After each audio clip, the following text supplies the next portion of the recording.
حيي قامي واللي عرانتنا يا artisti keenya jaalatamaaf kabajamaa Umaree Ali TV obboleettii teenya qaalii Fatihaan wal duraa duubaan taanii wal mariin wallee hojjetan kana xiqqoo gurraan nu ga'anii dhageenya nutisi. Assalaamu alaykum wa rahmatullahi wa barakaatu. Obboleeyyan kiyya qaalii ashama harkafuun hordoftootaaf jaalatamtoota obboleeyyan kiyya qaalii guyyaa arraantanaa biyya seena qabeeyti nama seenaa hojjetu nama seenaa hojjetee beeku nama gaarii fi jabaa nama wajjin argama. Maalifin Umaree keenya hojii argame maalifin obboleettii tiyya Fatiyaa akkasumattis Biiftuu akkasumattis Misiraa waliin taanee maaltu asitti akka argamnu nu godhe sagantaa adda deemnu sagantaan kunis obboleessa keenya jabaa keenya kan yeroo ammaan tanaa qabnu kan seenatti illee jarraa abbaa gadaa fidee reefka isaa xiyyaaraan fidee biyyatti awwaale.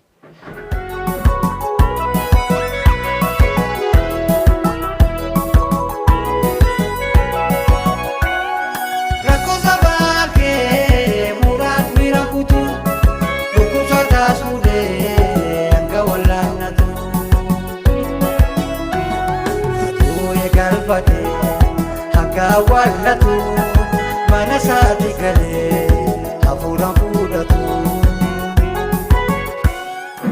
Obboleessa keenya yaadataa Junayidiidhaaf sagantaa addaa qopheessine. Sagantaan kun surprise ajaa'ibaati.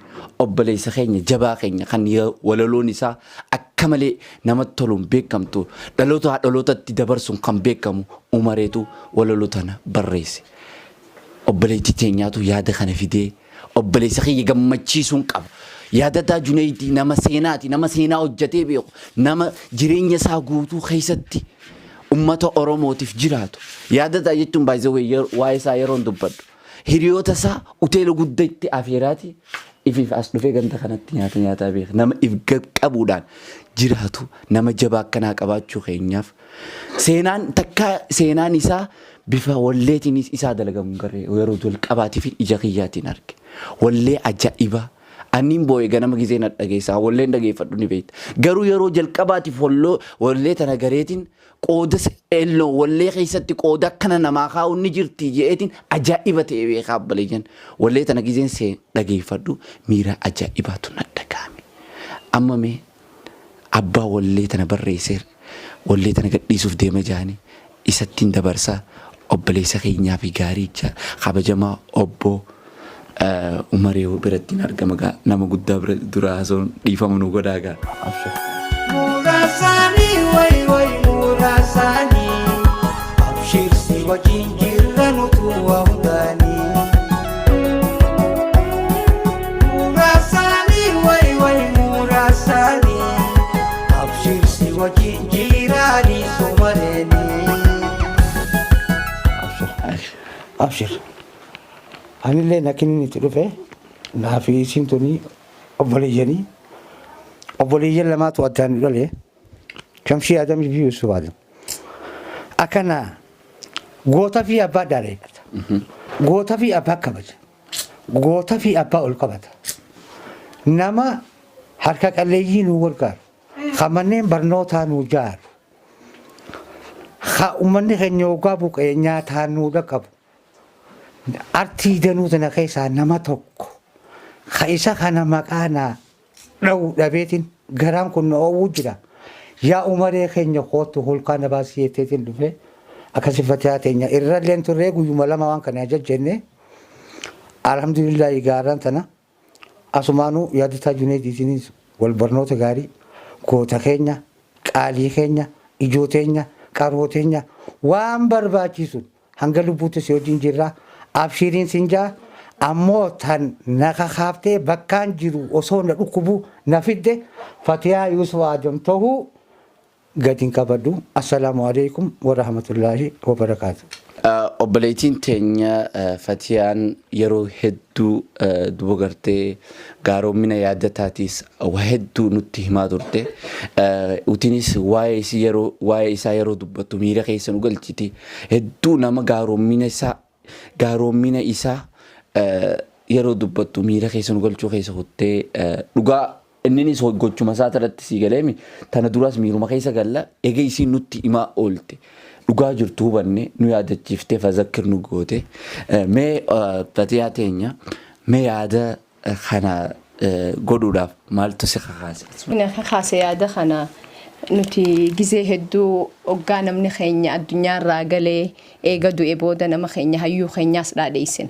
Namni kun jechuun nama kafana nu qabee hayyuu keenya nama taraa duraatiif gaara galee waa hedduu nurratti rakkate jaarraa abbaa gadaa nu galchuudhaan yeroo oowwituu Tigiree keessa sanboodaas adeera keenya Alii Birraa dhukkubsachiisee ilaa awwaalcha bira jiraachuun san malee hojiin hisaabamteen dhumne ta'inni hojjate hedduudha. Tanaa sanii jechuun dandeenyu. Tanaafuu ani namuma takka ka artiidhaan nama kanaaf qooda kaa'u dhabee mee maal haa godhu jeetiin guyyaa 15 immoo akkana itti yaadee waan kan yaa obboleessa kiyyaa waan akkanaati garaana dhukkubsee mucaan kun numa hojjata waa hedduu dalagaa namni kun hayyuu keenya beekaa keenya nama keenya bira dhaabbatu guyyaa Oromoon baqattuus asaan marreessa dhaqee nama gargaarirraa itaraa duraatiif amata 6 dura mee maaliin godhuu qabaa jeetiin obboleessa kiyya mee tana kulkaana baasi jee umaree keenya yaame xiqqoona dhukkuba jee aboo rabbii jecha kootu inshaallah rabbi si aafiyu waan kana naa dalagiin jeen tanaaf hin dalage waan kana. Wanni dalagame kun maali? Wanni dalagame tuni bifa walalootiin hujuma yaadataati jechuu gabaabdutti hujii inni hojjate walaloonni ka ibsine obboleessi kiyya ibse. Odoo dhukkubsatuu dhufeeti waan kana dalagee haa galatoomu yaa ilmaa daadaati yaa kootu na gargaariin jeen. Kulkaana baasii nama hedduu isa cina jira nama isa waa'ee isaa kana kaasuun dhabee sanii na dhukkubseen jeeni naa dhufeenni isaa galatoomu obboleessi kiyya. Rakkataa gargaartee ammatee biqabaa walaanni deebutaa.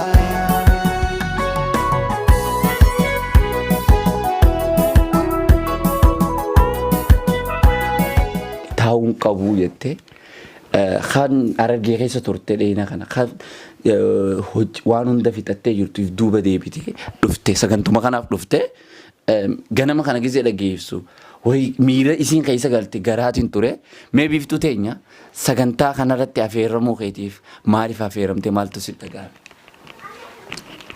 Galatooma sagantaa kanarratti afeerramu kiyyaaf hedduu gammachuun qabaa warri na afeertanillee galatooma akkasuma artistii keenya jaalatamaaf kabajamaa goota gama amantiitiinis yoo dhufe habash qarcam jechaa uummata mataa dhahuu ture namni hin beekne hin jirtanii Umaree Alii dhugaa dubbachuuf har'aan tana waan hojii inni hojjete tan hedduun itti gammadee bakkaan seenuun dhabee ganama gun na dhageessisu hedduun irraa gammadee akkuma inni jajjabaa fi osoo jiruutti kafaarfatanii kajabeeffatanilleedha.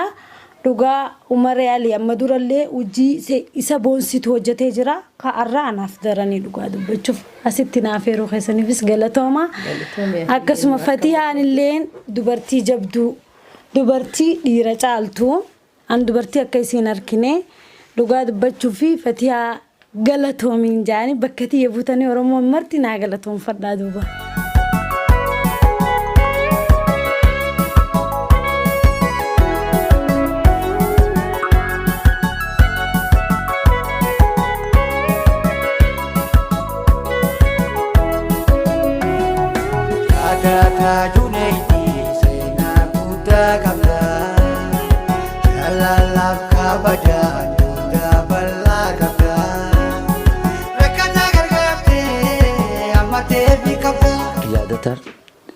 Abbaa kiyyaan naa hime jalqaba seenaa isaatirraa eegale gaafa jaarraan abbaa gadaa awwaalamu caattaraan bira dhaabbachaa ture. Miiraan of dhaabbachuu dadhabee jee salaata irra gisee salaatu boo'isaadha garaan dadhabee eega gaafsan Oromoof boo'e ammallee boo'u jira. Goota yeroo du'e faarsuu osoo hin taane goota lubbuun jiru goota caalu goota awwaaluun maqaa itti godhu Alloo Daawwee irratti isa kana du'aa godhee fakkaata. Yeroo dheeraadhaaf yaadataa jechuudha. Gaafa Alloo Daawwee iyyinee baatii waggaa 2 ol iyyinee online irratti maallaqa ollaansasii waliin guuruu dadhabnee ollaansasiitis galmaan ga'uu dadhabnee namuutu gamanaan feemasoonni jiru irra dadhabnee Oromoo teenya hanga dandeenyu kadhannee kan gargaares jira beekta. Garuu inni jecha tokko quuqaan irraa buqqaase anaa jira maqaa isiitiin ammaan booda waliin kadhatina nutu waan hunda fixeetiin jira jettu. Nama akkanaa qabna nama duboo gartee qaawwa keenya cufuu danda'u. Nama baalaansi godhuu danda'u jireenya rakkataa keenya artistoota keenya jajjabeessuun beekamu gamanumaa wanni jechuu barbaade ammallee hojii bareedduutti jirta.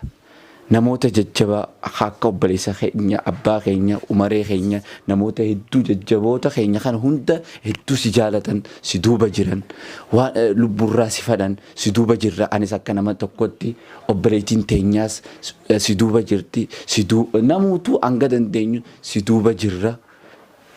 Ansi duuba tanaa'utti naman si cinaa jirra namni nama duuba jiru. Hedduu takka galatoo maadhaa asirratti argamu xiyyaaf hedduun gammadee. Waan takkallee wallahi waan hin jiru qabu gammachuu guddoo na dhaga'amee gammachuu tanallee hedduu fatee gammadde tana obboleettii ta'e qaalii isii tanaa hedduu takka wallahi jigoochuma isin gootee akkana wallahi gammachuu waan hin jee ibsuu hin beeku asumaanuu asirratti argamu xiyyaaf galatoomaan isin himsaa kanumaa qabu. Galanni kee guddaa.